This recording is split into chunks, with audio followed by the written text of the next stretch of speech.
saludo muy especial para todos. El pasado 13 de junio estuvimos aquí en Bucaramanga oyendo a la comunidad en relación con algunas evidencias o denuncias que tenían sobre comportamientos que desde el punto de vista penal la mayor parte de ellos son defraudatorios, que afectan la administración pública, los valores que comprometen a la administración del Estado, y nos comprometimos a dar resultados en el mes de septiembre o octubre. Hoy venimos a presentar los resultados después de agotar las investigaciones como corresponde en estos casos, porque si bien nos señalamos unos plazos, pues no vamos a producir resultado alguno si no se tiene la plena prueba de todas nuestras investigaciones. Hemos denominado esta operación la operación Guane, y esta es la fase 1 de la operación Guane, que produce 19 resultados y quedan pendientes para la fase 2 algunos otros que vamos a mencionar.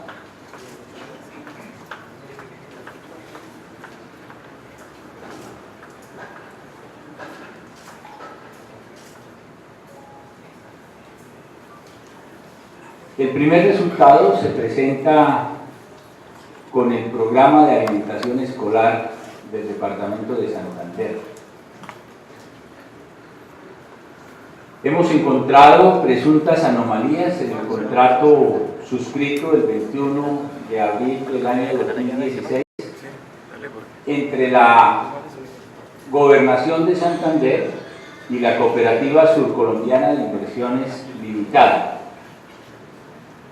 Contrato que se suscribió inicialmente por la suma de 23.844 millones para 82 municipios no certificados, es decir, que ellos no tienen capacidad de contratación porque cuentan con menos de 100.000 habitantes. En septiembre del mismo año se adicionó el contrato por 6.700 millones y posteriormente por 5.200, es decir, ese contrato PAE del año 2016 asciende en total a 35.744 millones de pesos. Y el programa iba destinado a suplir necesidades alimentarias y nutricionales de 124.892 estudiantes de escuelas y colegios de Santander. En primer lugar, un presunto direccionamiento del contrato. El pliego de condiciones se habría dirigido en favor del contratista con quien se suscribió el contrato del PAE. En segundo lugar, encontramos que habría existido proveedores ficticios. Las evidencias que tiene la Fiscalía y que presentamos ante el juez de garantías aquí en Bucaramanga, en los departamentos de Tolima, Huila. En el departamento de Meta, particularmente en Acacías, se suscribió un contrato de 30 millones de pesos para el suministro de tamales. Y ese contrato se habría suscrito con una empresa que suministra grúas en el Meta. Allí pudimos constatar, en Acacías, que la empresa no tiene por objeto la fabricación de tamales. Y lo más revelador es que los trabajadores de la empresa de grúas certificaron a la Fiscalía que no tenían esas habilidades culinarias y que, por supuesto, no sabían hacer tamales. Como complemento, los tamales no hacían parte de la minuta de alimentación de los estudiantes. Esta es la factura apócrifa, a través de la cual la cooperativa multiactiva haría este cobro por los 30 millones de pesos, y aquí aparece igualmente la factura correspondiente por 30 millones de pesos que dice suministro de tamales. El señor Contralor encontró pechugas en los programas de alimentación escolar de 40.000 pesos, nosotros estamos encontrando tamales de 30 millones. En Huila, en Tarqui, se contrató la elaboración y la entrega, el suministro de postres, con una asociación de padres de familia del restaurante escolar La Galaxia por 20 millones de pesos. Los investigadores de la Fiscalía, a quienes les agradezco el trabajo que hemos hecho durante estos meses, constataron que esa asociación está inactiva. Se ubicó a los representantes legales luego de unas pesquisas para saber qué tenían que decir, si habían elaborado postres y los habían entregado con destino a los estudiantes de Santander, y ellos señalaron que no conocían a la Cooperativa Surcolombiana de Inversiones, que supuestamente los contrató. En Algeciras compraron mercados a una asociación de transporte de pasajeros, ubicada a 4 horas de camino de una trocha municipal. Y en Suaza pagaron 290 millones de pesos a la Asociación de Padres de Familia del restaurante escolar Palo Gordo por el suministro de frutas y verduras. La Policía Judicial de la Fiscalía General de la Nación tendría evidencias que demostrarían que esos recursos terminaron no en frutas y verduras para los niños santanderianos, sino en una fiducia para la compra de un apartamento en la ciudad de Bucaramanga.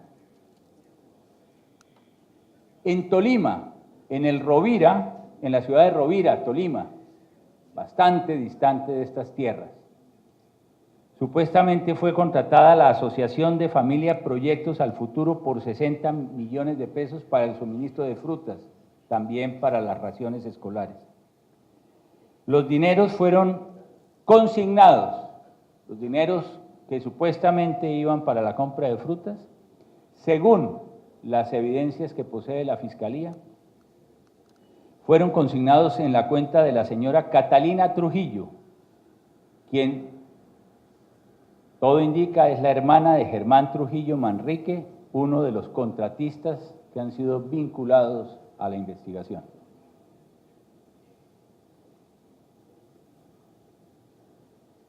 Este contratista, la Cooperativa Surcolombiana de Inversiones Limitada y el interventor asignado para el PAE en Santander asumieron el programa para los años 2016, 2017 y estaba, presumo yo, lista la contratación del año 2018. Esta investigación se traduce en resultados para el año 2016, pero la Fiscalía asume el compromiso de hacer la misma auditoría con relación al programa PAE en Santander para el año 2017, y ya estamos trabajando en ello. El peculado que se habría identificado por recursos que iban para los niños y que terminaron en bolsillos privados, bien decía el Papa en su visita a Colombia que el diablo entra por el bolsillo, ascendería a la suma de 2.125.508.408 pesos. Y debo advertir que esto no significa que la Fiscalía haya escrutado una a una de las facturas, porque la instrucción que hay del despacho del fiscal general es que, advertido el delito y establecido un monto relevante, no hay que seguir la investigación porque el detrimento fiscal le corresponde a las contralorías en el sistema colombiano. Por estos hechos, el pasado 17 de noviembre fueron capturados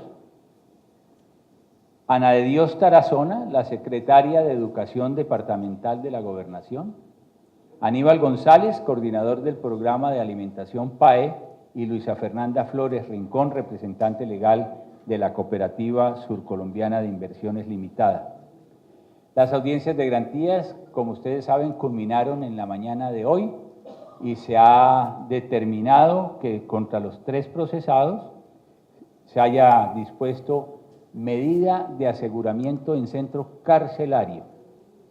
La justicia, con las evidencias que hemos presentado ante el juez de garantías, ha determinado pues mérito para que se disponga tratamiento intramural frente a este oprobioso caso de robarle los recursos a la niñez para que engrosen el patrimonio de los servidores públicos y de contratistas privados. Se les ha imputado celebración de contratos sin el cumplimiento de requisitos legales, falsedad ideológica en documento público y privado y peculado por apropiación a favor de terceros. En relación con esta investigación, yo quiero decir en particular que la Fiscalía está dispuesta a que los indiciados o terceros que conozcan de esta conducta, si pueden identificar responsabilidades adicionales de dirigentes públicos que tengan que ver con esta contratación, lo hagan ante la Fiscalía General de la Nación en un modelo de justicia premial para obtener beneficios por colaboración con la Fiscalía, porque tenemos que llegar hasta el último de los responsables en este tipo de casos. Segundo lugar, Manantial de Amor. La Fiscalía ha capturado y ha imputado cargos a los servidores públicos y contratistas que intervinieron en la celebración de contratos de obra y prestación de servicios en el municipio de Bucaramanga con empresas relacionadas con personas de la Iglesia Manantial de Amor. ¿Qué identificó la Fiscalía y que ha permitido que un juez de garantías librara las órdenes de captura que conoce hoy la ciudad?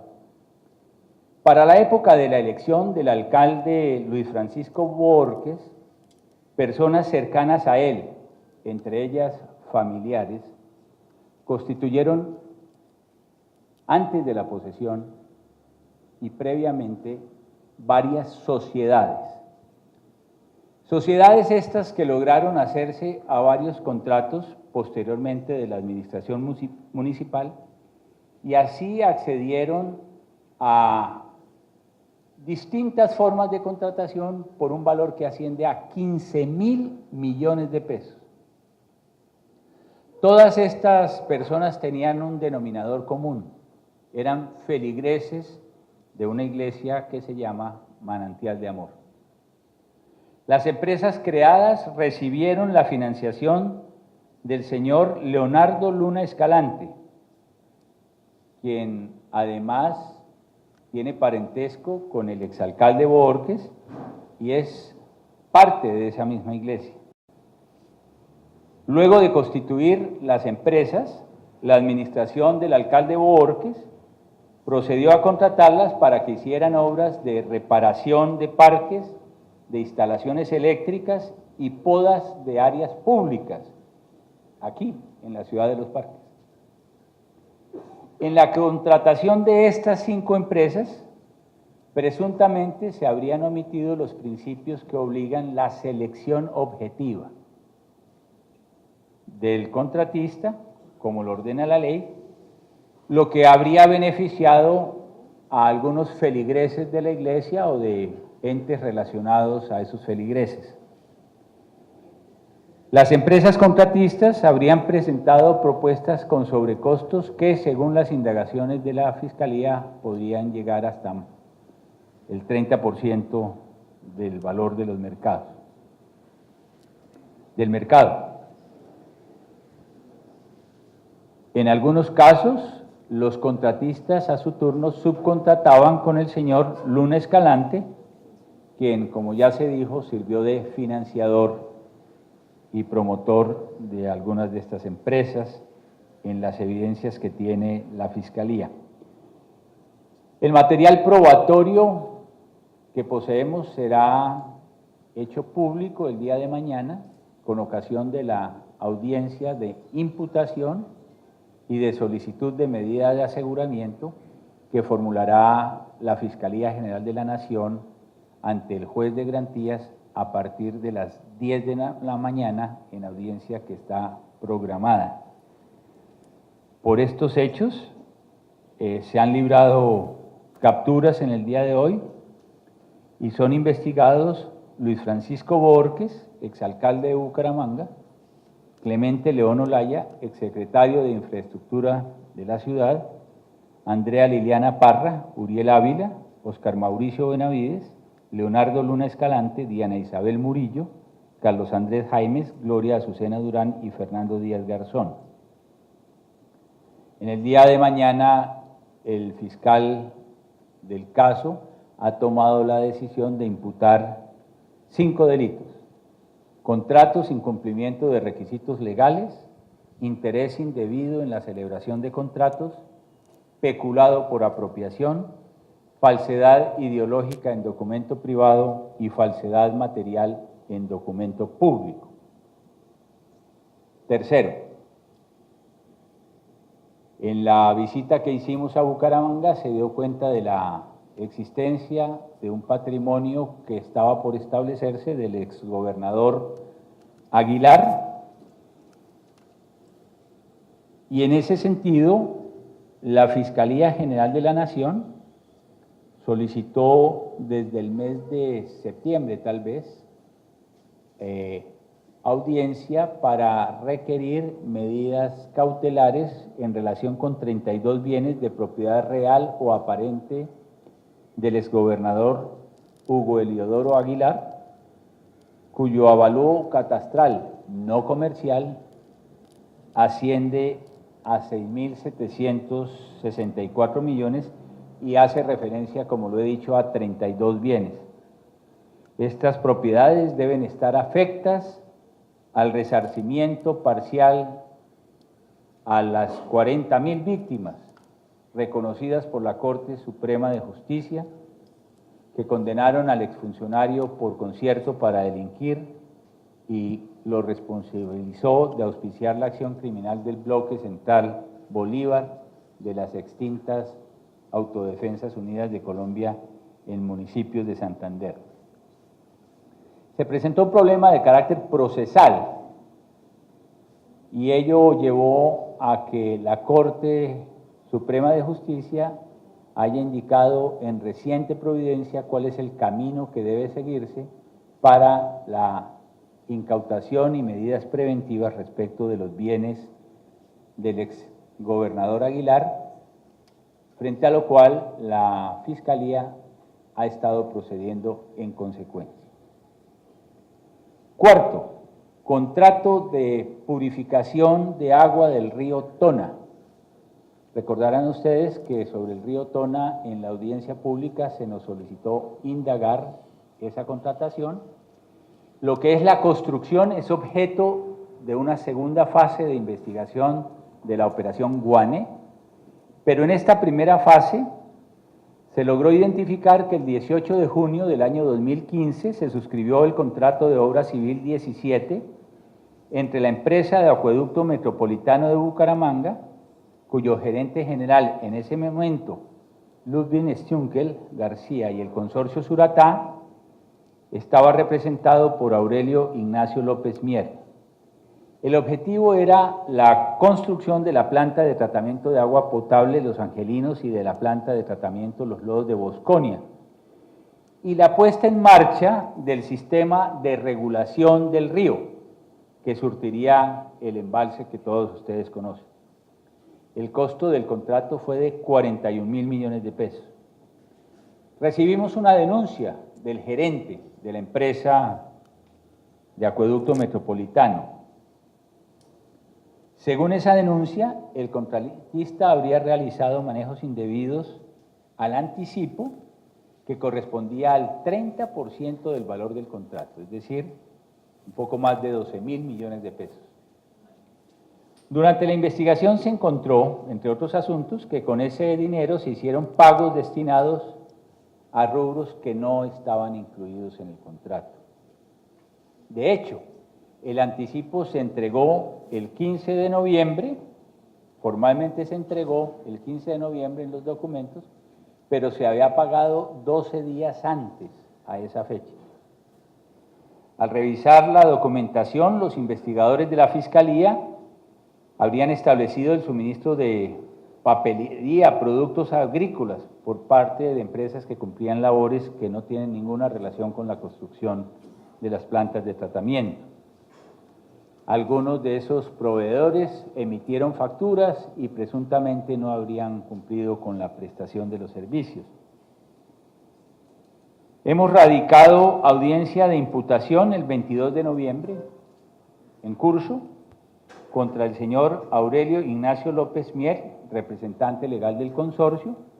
Le será imputado el delito de peculado por apropiación a favor de terceros y falsedad en documento privado. Liliana Borges, representante legal de Construvías de Colombia, se le imputará el peculado por apropiación a favor propio y falsedad en documento privado. Y el gerente de la época, el señor Ludwig Stunkel, quien era el gerente de la empresa de acueducto metropolitano de Bucaramanga, a quien se le formulará imputación por celebración indebida de contratos, contratos sin cumplimiento de requisitos legales y peculado por apropiación a favor de terceros. La audiencia fue programada para el próximo 11 de diciembre a las 9:30 de la mañana ante juez de garantías aquí en la ciudad de Bucaramanga. Plan de ordenamiento territorial de Piedecuesta. Esa fue otra de las denuncias que fueron formuladas en la audiencia que llevamos a cabo aquí en Bucaramanga. A finales del 2015, el entonces alcalde de Piedecuesta, señor Becerra Ayala, presentó un proyecto de acuerdo mediante el cual pretendía cambiar el uso del suelo de 22 predios rurales para convertirlos en áreas suburbanas. El Consejo no aprobó ese proyecto, no obstante, el alcalde de entonces dictó un decreto el 29 de diciembre del 2015, es decir, 2 días antes de terminar su periodo legal, modificando el uso del suelo, y ese acto administrativo, como ustedes conocen, fue declarado nulo por el Tribunal Administrativo de Santander, que compulsó copias. La audiencia de imputación de cargos, en este caso, prevaricato por acción contra el exalcalde de Piedecuesta, se va a llevar a cabo el 19 de diciembre por parte de la Fiscalía General de la Nación ante juez de garantías. Sexto caso, caso Panachi. Recordarán ustedes que en la audiencia pública los ciudadanos manifestaron que tenían desconocimiento del uso de los ingresos y el destino de los ingresos del Parque Panachi por parte de la Corporación Parque Nacional de Chicamocha. La Fiscalía avanzó en las indagaciones correspondientes y habría identificado, entre otros asuntos, que en primer lugar, exdirectivos de la empresa recibieron beneficios económicos que no fueron aprobados por la Junta Directiva y que ascienden a valores importantes desde el punto de vista de varios millones, cientos de millones de pesos. Adquirieron préstamos onerosos, irregulares, a tasas que exceden los máximos legales, por lo cual estamos compulsando copias para identificar también presuntos delitos de usura. Se investigó la concesión del Parque del Santísimo, sin haberse surtido los requisitos legales presuntamente en la fase precontractual. Y adicionalmente se analizó el manejo en la contabilidad por el ingreso de turistas al parque.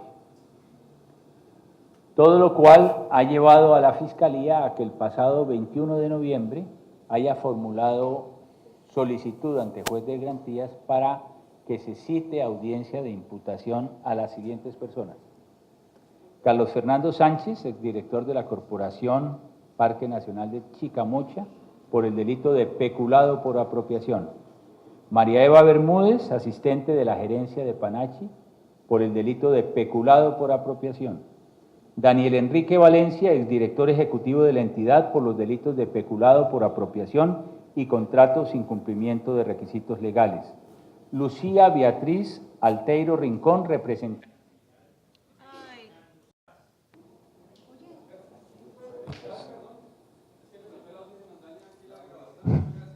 Se le imputaría el delito de contratos sin cumplimiento de requisitos legales.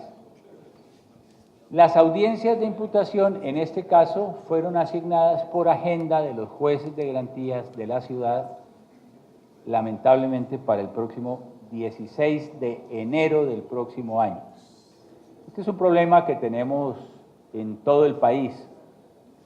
El país debería saber que ya más del 10% de las solicitudes de audiencias de imputación en Colombia se están programando a más de un año vista, por la congestión que tienen los jueces a raíz del trabajo y de la producción que está generando la Fiscalía General en Colombia. De tal manera que esa audiencia es el 16 de enero a las 11 de la mañana en Bucaramanga. Séptimo, se solicitó investigar el caso de Metrolínea por presuntas irregularidades en la ejecución del sistema de transporte aquí en la ciudad de Bucaramanga. El fiscal de conocimiento tomó la decisión de archivar la investigación porque no encontró material probatorio que le permitiera seguir avanzando en la indagación, lo que no obsta para que si los ciudadanos tienen evidencias y pueden concurrir a la definición de algunas líneas de investigación por parte de la Fiscalía, lo puedan hacer en el futuro.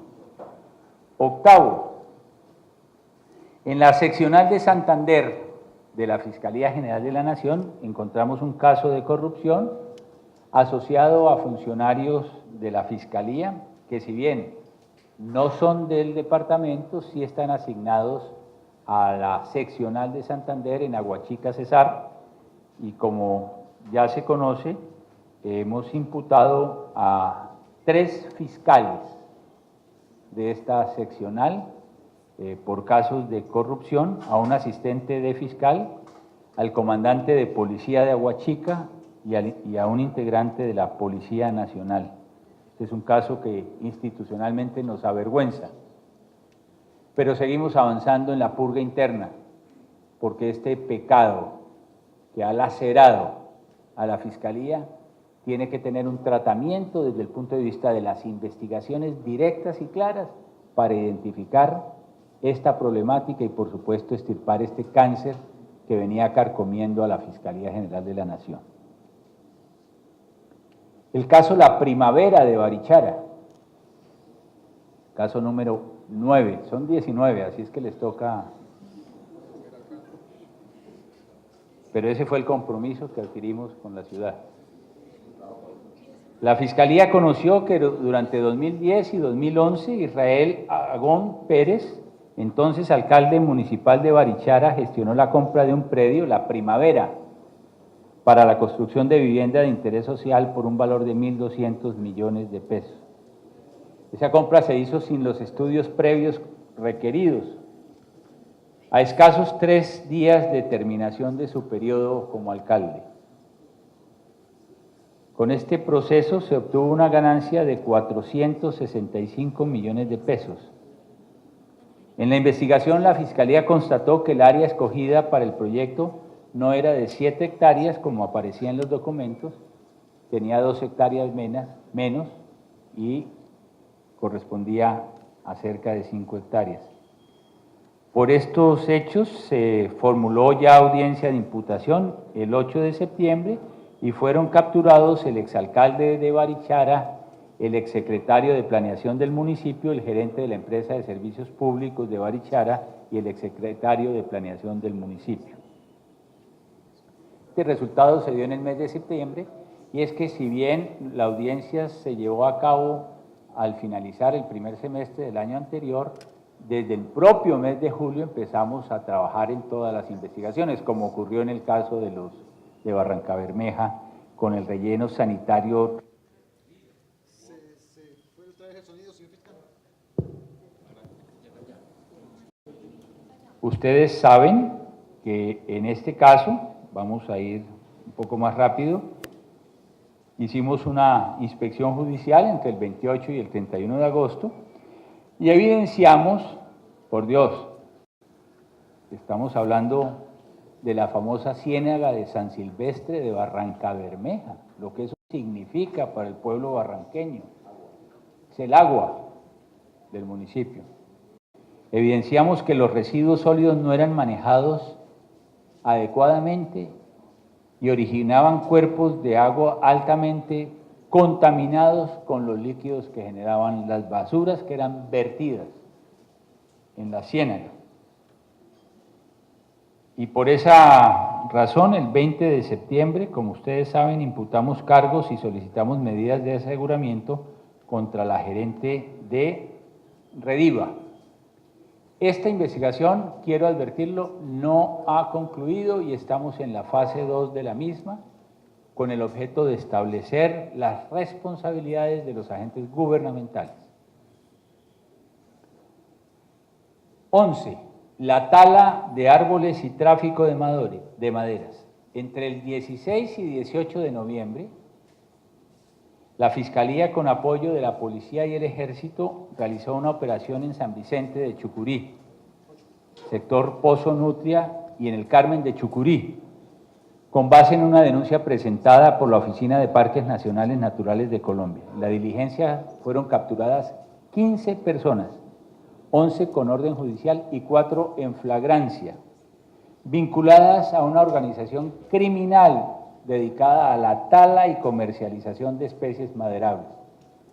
Muy importante que la sociedad de hoy entienda el valor de nuestros ecosistemas y por eso la acción que estamos desarrollando también en los delitos que afectan dichos ecosistemas y en este caso de la integridad de nuestros propios bosques.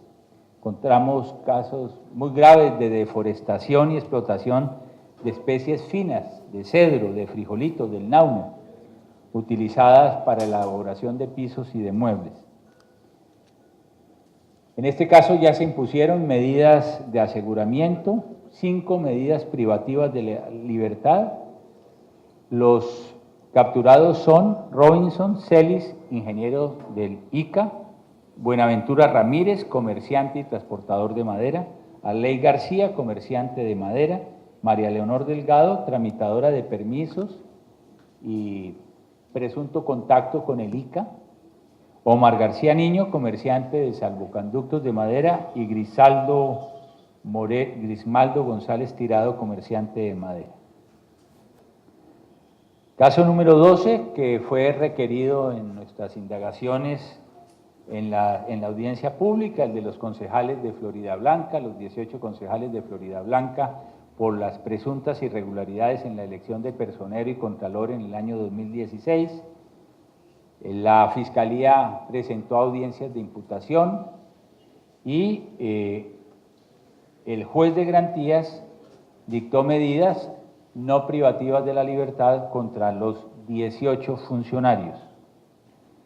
Igualmente, desde la denuncia que se hizo aquí sobre la elección del personero municipal de San Gil en el año 2016, investigación número 13, la Fiscalía concluyó sus indagaciones y el mismo 11 de julio, recién haber llevado a cabo la audiencia pública, se imputó por el delito de prevaricato por omisión a 3 concejales. Uno de ellos fue, por disposición del juez de garantías, le fue dispuesta medida de aseguramiento domiciliaria. Los otros 2, medidas no privativas de la libertad. Caso número 14, megaobras. La Fiscalía investigó posibles irregularidades en 2 contratos celebrados por la Alcaldía de Bucaramanga en el año 2014 para la demolición, adecuación y remodelación de varios inmuebles entre la carrera 27 con Quebrada Seca y el tercer carril. El primer contrato fue entregado en licitación pública y ascendió a 2.400 millones de pesos y luego fue adicionado en 1.200 millones más. En el 2015 se celebró otro contrato para la selección abreviada por un monto de 600 millones de pesos. En estos casos se ha formulado imputación contra los investigados Clemente León Olaya, exsecretario de Infraestructura de Bucaramanga, Edgar Leonardo González, contratista de la Unión Temporal, y Edith Constanza Tolosa, interventora del proyecto, por el presunto delito de celebración de contratos sin el cumplimiento de los requisitos legales. Caso número 15, capacitaciones fantasma FUNPROCOM. La investigación está relacionada con presuntas irregularidades en la ejecución de un contrato suscrito el 20 de septiembre del 2013 entre la Secretaría del Interior de la Gobernación de Santander y la Fundación FUNPROCOM para el fortalecimiento de las organizaciones comunales y líderes institucionales por un valor de 70 millones de pesos.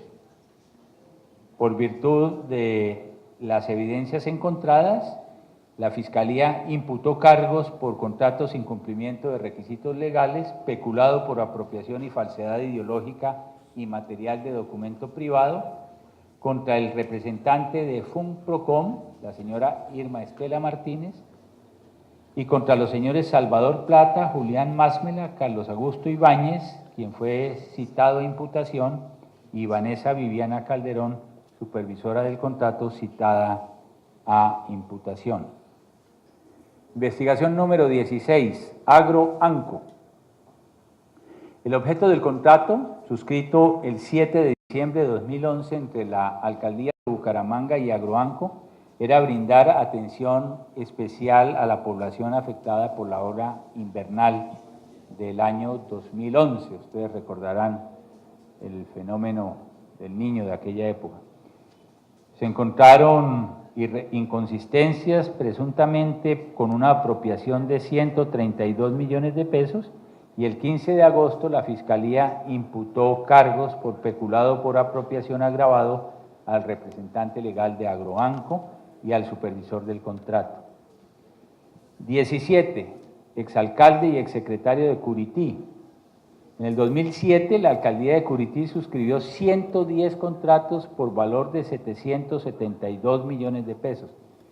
Yo quiero llamar la atención de que en estos municipios pequeños de nuestra geografía, de nuestro departamento, también es importante que llegue la obra y la mano de la justicia, porque la integridad del patrimonio público en estos casos puede tener, desde el punto de vista de la violación del principio de esa integridad, una mayor lesividad, porque son municipios que tienen presupuestos muy pequeños. Aquí estamos hablando de 110 contratos por valor de 772 millones. Uno se pregunta en Curití cuál puede ser la inversión en el presupuesto de ese departamento, de ese municipio. Y aquí fue necesario que la Fiscalía imputara cargos por el delito de contratos sin con el cumplimiento de requisitos legales contra el señor Rafael Ruiz, exalcalde de Curití, y contra el exsecretario de Planeación, el señor Leandro Johan Vargas. También en el caso número 18, contra el exsecretario de Planeación e interventor de San Vicente de Chucurí, por irregularidades en un contrato por 532 millones de pesos para realizar el acueducto y alcantarillado de la ciudad del 3 de julio. La Fiscalía imputó cargos contra 2 procesados y el proceso se encuentra en marcha. Y finalmente, el caso número 19, Fundacón. El 13 de agosto del 2007, la Gobernación de Santander firmó con Fundacom un contrato para la adquisición de regalos para los niños del departamento de Santander por 650 millones de pesos, el cual no fue ejecutado en su totalidad, según las evidencias que tendría la fiscal de conocimiento. Y por ello se realizó imputación de cargos contra el secretario de Desarrollo de la Gobernación y el representante legal de la Fundación por 4 delitos. Esta es la síntesis, pues, de las primeras 19 investigaciones en cumplimiento del compromiso que contrajimos con los santanderianos, con los bumangueses, en la audiencia pública de nuestro programa Bolsillos de Cristal. Como ustedes pueden ver, no hemos descansado desde ese día ni un solo día en las pesquisas y en las investigaciones para que las decisiones que se adopten, unas con imputación y otras con archivo, como corresponde en un Estado de Derecho, nos permitieron tomar estas primeras decisiones, 19 casos en total. Nos quedan casos pendientes y esa será la operación Guane fase 2. En primer lugar, el caso de la terminal de transportes de Bucaramanga. En la audiencia se formularon presuntas irregularidades en relación con el manejo presupuestal de la terminal. El caso ha sido objeto de priorización y está siendo objeto de investigación por parte de fiscal especializado. Hay otro caso que se mencionó, que sería el segundo, que también está pendiente, en relación con un elefante blanco que es muy conocido aquí en la zona aneja a Bucaramanga, que es el de las unidades tecnológicas de Florida Blanca. Allí tenemos una investigación por presuntas anomalías en la suscripción y ejecución del contrato de obra para la construcción de esas unidades en el año 2009 por un valor de 8.000 millones de pesos. Esta investigación va muy adelantada y yo espero que los santanderianos conozcan sus resultados prontamente en el marco de la operación fase 2, Guane fase 2. Vía Yarima, la Fiscalía indaga presuntas irregularidades en la suscripción del contrato de pavimentación de la vía Yarima San Vicente de Chucurí, que fue también priorizado en la investigación, en la audiencia de este año aquí en Bucaramanga. Y por último, el caso del estadio. Recordarán ustedes que también fue priorizado y está siendo objeto de investigación. Quedan unas fases, unas segundas fases de los casos que ya hemos terminado, por ejemplo el PAE del año 2017 y la identificación de otros responsables que pueda haber en PAE 2016, en lo cual sigue avanzando la Fiscalía General de la Nación. Debo decirlo con claridad, la seccional de Santander de la Fiscalía General de la Nación y la Fiscalía en su conjunto tenía una deuda no pagada con el departamento en esta cruzada para restablecer la ética pública en la administración de los recursos del Estado, que son de la ciudadanía. Hoy empezamos a pagar esa deuda con Santander. Muchas gracias. En el marco de la investigación de Manantial de Amor, cuando la Unidad Investigativa Vanguardia publicó esta investigación, valga la redundancia, a los pocos meses o días se asesinó a un líder, a un pastor de esa iglesia en el norte de Bucaramanga, y algunos lo señalaron, lo relacionaron con esta investigación. Quería saber qué ha pasado con ese tema y si tiene que ver algo el asesinato de ese pastor con esas denuncias que hizo vanguardia.com. Bueno, esa investigación no está asociada a las tareas de la unidad anticorrupción y de los fiscales anticorrupción, corresponde a la unidad de delitos contra la vida e integridad de las personas.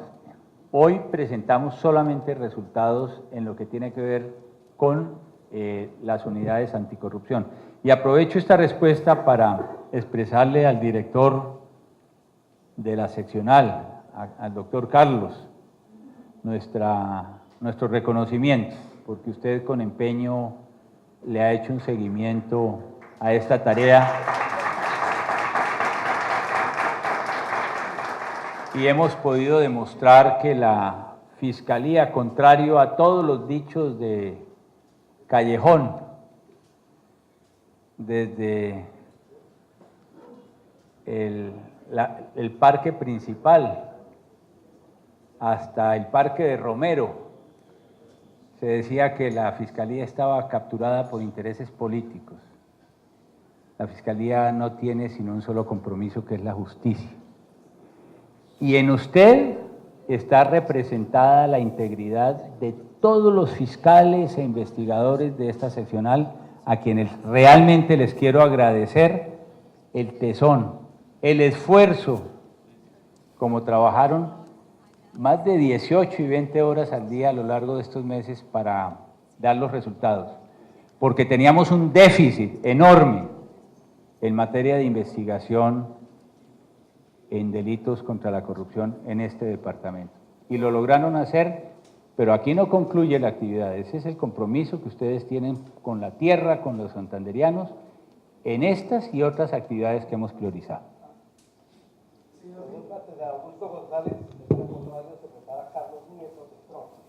Señor fiscal, buenas tardes. ¿Me puede aclarar un poquito el tema de los tamales? Porque si yo como periodista le digo a los oyentes de Caracol Radio, tamales a 30 millones de pesos suena como exagerado, ¿no? Entonces, ¿es un contrato grande, pequeño? ¿Nos puede aclarar un poquito ese tema? Y la relación que tiene aquí Santander con esa zona del país. Sí, la verdad es que en este caso el contratista del PAE fue a obtener, según la documentación que tenemos y que hemos entregado a los jueces de garantías, supuestas provisiones para el programa de alimentación de los niños. Aquí tenemos una factura del 11 de mayo que dice suministro de tamales por 30 millones de pesos de la Asociación de Operadores de Grúas, una compañía de grúas que produce tamales en Acacías Meta, cuando los mejores tamales se producen aquí en Santander, según nos lo enseñaron los mayores. ¿De cuántos tamales estamos hablando? ¿De cuántos? Lo interesante es que la factura ni siquiera dice el número de tamales.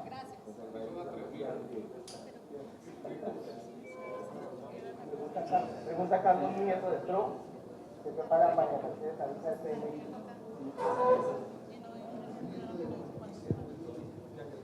Señor fiscal, ¿hay alguna investigación en torno al alcalde de Barrancabermeja, Darío Echeverri? Pues francamente tendría que mirar el SPOA. No tendría en este momento la información para contestar. Pregunta María Mercedes Ariza, CNI, la noticia. ¿Cómo estás?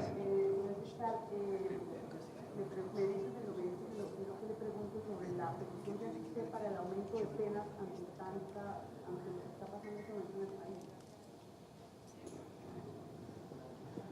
Bueno, es que vengo de Cartagena.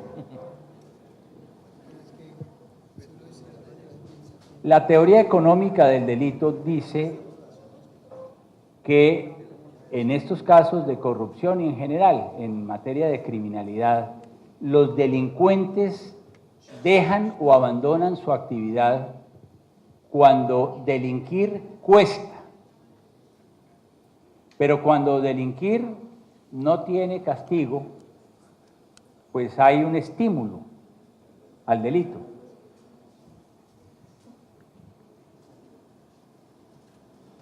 Y el poder disuasivo del derecho penal, donde se le demuestra a la sociedad por qué no tiene que delinquir, además del afianzamiento de los valores, como es natural, depende entonces de dos elementos: de la probabilidad de que haya castigo y de que las penas sean condignas. Es muy claro que en Colombia la probabilidad de castigo por corrupción está aumentando y no está tocando solo los sectores medios de la corrupción. La acción que está llevando a cabo la Fiscalía, y debo decirlo, la Procuraduría y la Contraloría, está tocando las capas más sensibles, los nervios más sensibles de la institucionalidad, en distintas áreas, en el sector de la justicia, en el sector de la salud, en el sector de los alimentos, en donde hemos tenido que librar medidas contra gobernadores y alcaldes inclusive, en muchos sectores de la vida pública. Luego, los ciudadanos empiezan a ver, y esta es una teoría de la lucha contra la corrupción de un señor que se llama Robert Klitgard, que dice que hay que freír peces gordos para que la sociedad entienda que la ley es para todos, y eso disuade frente al delito a la gente, que hoy, sea quien sea, responde frente a la justicia y es llevado ante los jueces. Nadie tiene privilegios frente a la Fiscalía General de la Nación. Si entonces el concepto del temor empieza a existir, como en los Estados Unidos, cuando el ciudadano colombiano llega a los Estados Unidos empieza a comportarse como un caballero, por el temor a la justicia. Si ha aumentado ese temor, ¿qué es lo que nos está fallando? Las penas condignas. Un cohecho en Colombia, que tiene un promedio de pena de 9 años, si el imputado se allana a cargos, solo por el allanamiento tiene derecho a un 50%, hasta un 50% de beneficio. Ya estamos hablando de 4,5 años de pena privativa de la libertad. Y si redime pena, 2 días de trabajo y de estudio por 1 de pena privativa de la libertad, y adicionalmente obtiene la libertad por cumplir las 3/5 partes desde el punto de vista de tratamiento intramural, quiere decir que la pena efectiva carcelaria no es mayor a 1,5 años en Colombia para un cohecho. Uno se pregunta si hemos capturado a cerca de 100 funcionarios públicos y contratistas por alimentación para los niños a lo largo de todo el país, en 12 departamentos, ¿Por qué se reincide en Santander? ¿No están aprendiendo? ¿La lección no está llegando a los funcionarios, a los servidores públicos, a los contratistas? Entonces, no es que perciban que hay riesgos. Claro que el riesgo se aumentó porque la Fiscalía está investigando. Lo que pasa es que las penas, en mi sentir, empiezan a evidenciarse como unas penas muy bajas. Lo que pasa en la justicia es algo similar. La acción del Estado ha llegado a las más altas capas del Poder Judicial. Y el sábado, en Bogotá, un juez de Fusagasugá, que habría llegado seguramente en flota a la capital de la República, tuvo el coraje de tomar un maletín con cerca de 1.000 millones de pesos que le estaba exigiendo a un indiciado ante su juzgado penal de Fusagasugá, Cundinamarca, Colombia.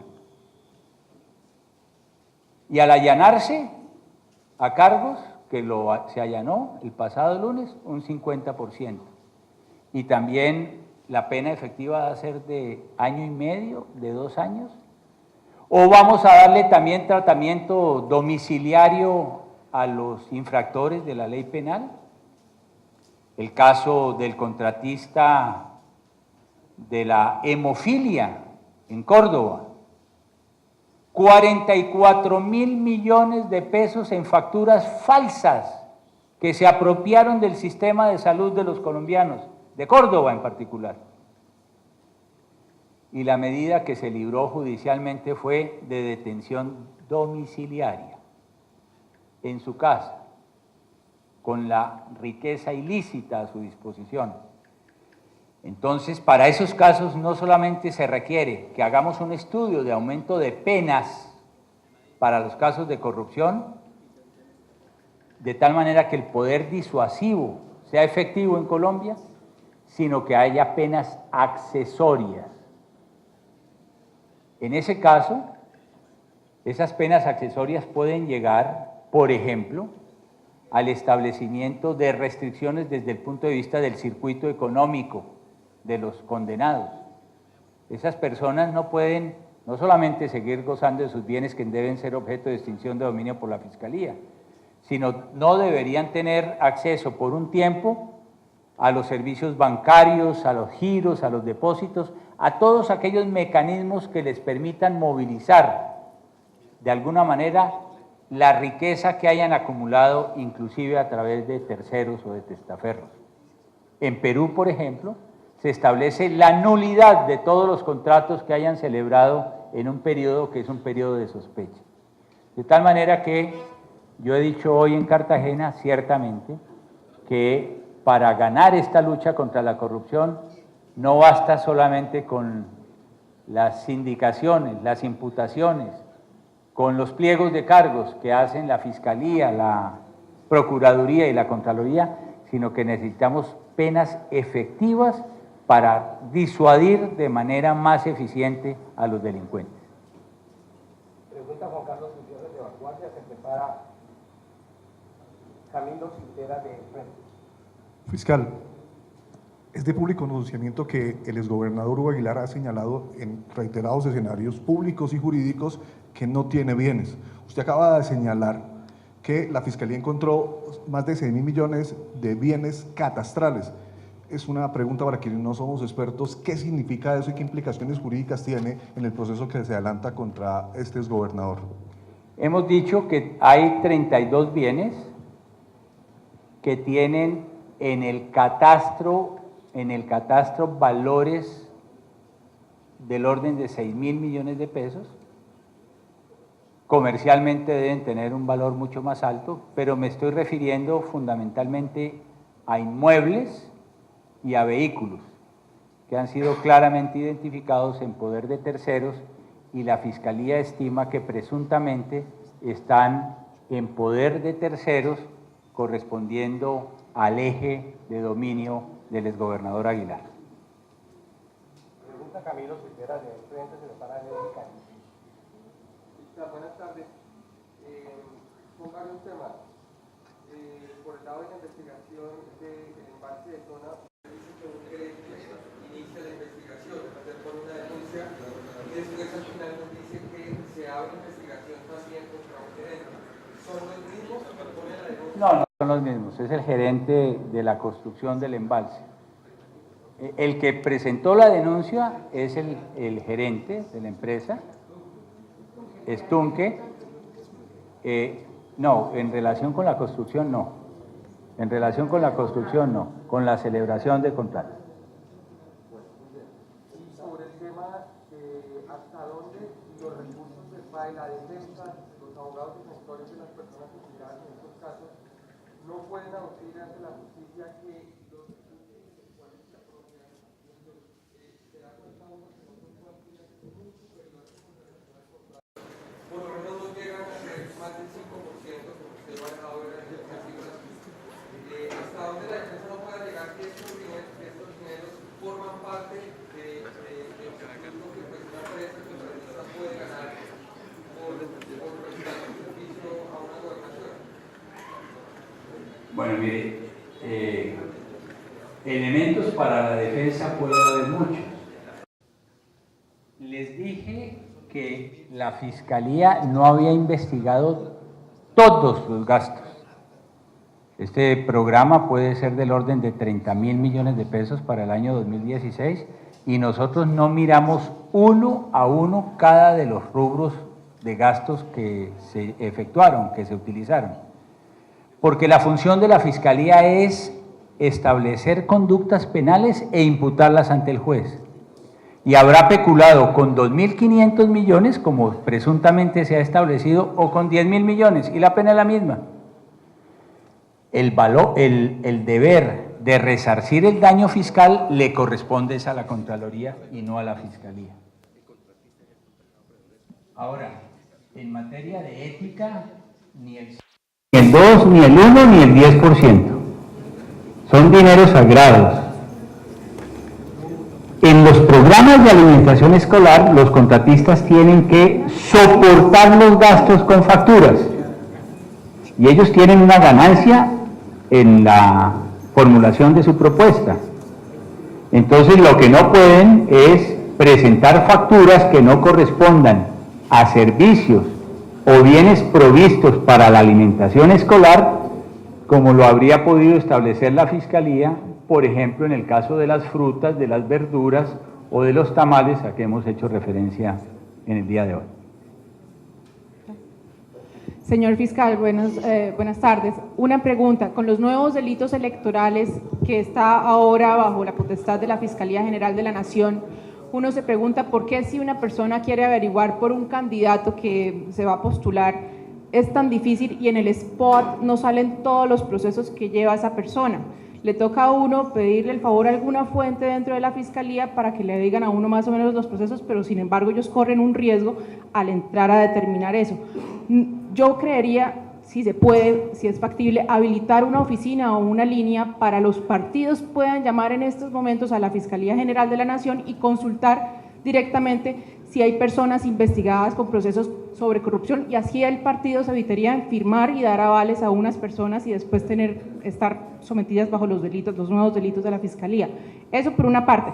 Y por la otra parte, en la investigación 18 y 19, me gustaría saber los nombres de las personas investigadas, sobre todo lo de los regalos de diciembre del 2007 en la administración de Hugo Eliodoro Aguilar Naranjo, que se robaron o presuntamente se robaron unos regalos de los niños de Navidad, y en el 18 sobre lo del Plan Maestro de Aguas y Alcantarillado que sale ahí de San Vicente de Chucurí. ¿Quiénes son los responsables en esos delitos?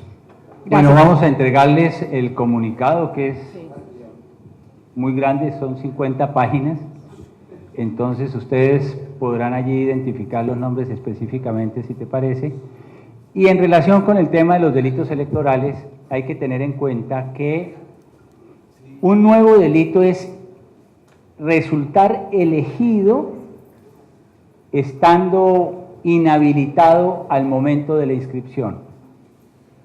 La inhabilidad deriva de una condena. Entonces, quien esté siendo investigado pero no haya sido condenado, no está inhabilitado. Por eso, la fuente de información de las inhabilidades es la Procuraduría General de la Nación, que tiene la base de datos de todas las inhabilidades.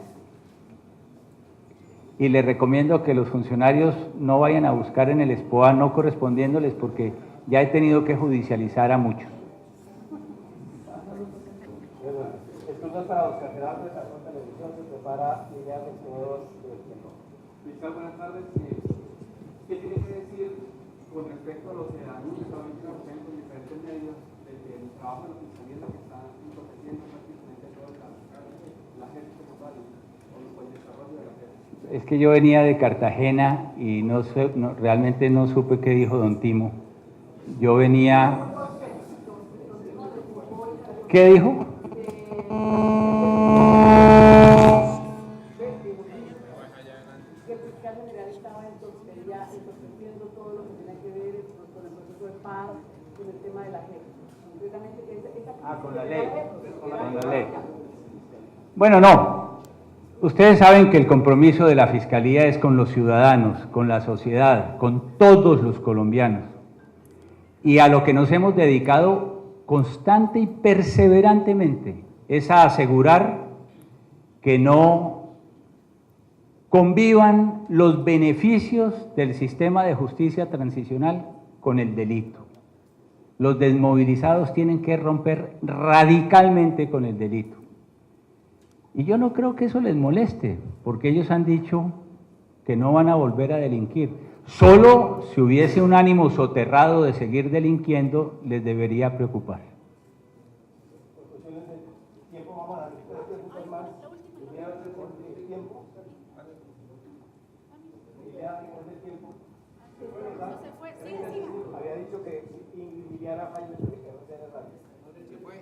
Pero aquí hay más medios que en Bogotá, hola.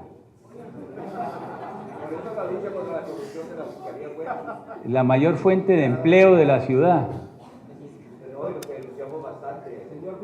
Que sea la última, porque tengo derecho a ir a la Puerta del Sol a proveerme un recurso gastronómico de la tierra, ¿o no? Quiero preguntarle, fiscal, muy buenas tardes. Ingrid de RCN Radio acá. Ingrid. Soy chiquita, pero me veo. Fiscal, quiero preguntarle básicamente sobre la última, por decirlo así, estrategia jurídica que va a utilizar Rafael Uribe ante la Corte Suprema de Justicia para declararse inocente. Él dice que no la violó, que no asesinó a Juliana Zamborín. Entonces quiero saber si la Fiscalía bajará la guardia o cuál será el proceso a realizarse. Gracias. Bueno, el país todo sabe que la Fiscalía hizo en este caso una investigación con todos los elementos científicos a su alcance, que obra prueba científica en el proceso, provista por medicina legal, que nos tomamos el cuidado de pedir inclusive colaboración internacional de las agencias de investigación de los Estados Unidos para llegar a una conclusión en derecho. Y eso es lo que ha permitido que hayamos avanzado en las dos instancias, como se conoce plenamente, y por supuesto todo colombiano tiene la oportunidad de presentar ante la Corte una solicitud de casación, y de ser así, pues la Fiscalía seguirá manteniendo sus puntos de vista en la instancia de casación, si es que esa investigación llega a ser aceptada en casación por la Corte Suprema de Justicia. O sea que él tiene el derecho a que la Corte Suprema le revise el caso. A presentar el recurso extraordinario, pero la Corte no está obligada a seleccionar esos casos. Señor fiscal, de la última. Es cierto que se van a producir más capturas relacionadas con la captura de Luis Francisco Borges en los próximos días, porque ya prácticamente están cerrados algunos procesos para presentar inclusive el escrito de acusación y la solicitud de medidas. La Fiscalía no anuncia capturas, esa ha sido una política que hemos mantenido desde el primer día. ¿Qué responsabilidad tienen los ordenadores del caso, esto de los gobernadores y alcaldes frente a las irregularidades del programa de alimentación escolar PAE? Nosotros estamos indagando sobre todas las responsabilidades. Por ahora vamos en las imputaciones que hemos formulado en estos días. Señor fiscal, sobre la operación Juan en fase 2, el último punto está de Alfonso López. ¿En qué tiempo tenemos resultados? Yo fui denunciante de todos los... Estamos avanzando. Es que usted no se imagina el número de policía judicial comprometida en todas estas investigaciones para viajar al Huila, al Tolima, al Meta, para hacer las labores de dictámenes periciales. El número de fiscales que hemos tenido que traer desde Bogotá, desde otras sedes que son especializados, y comprometer mucho el trabajo de la seccional. Pero debe ser en el curso de los próximos meses.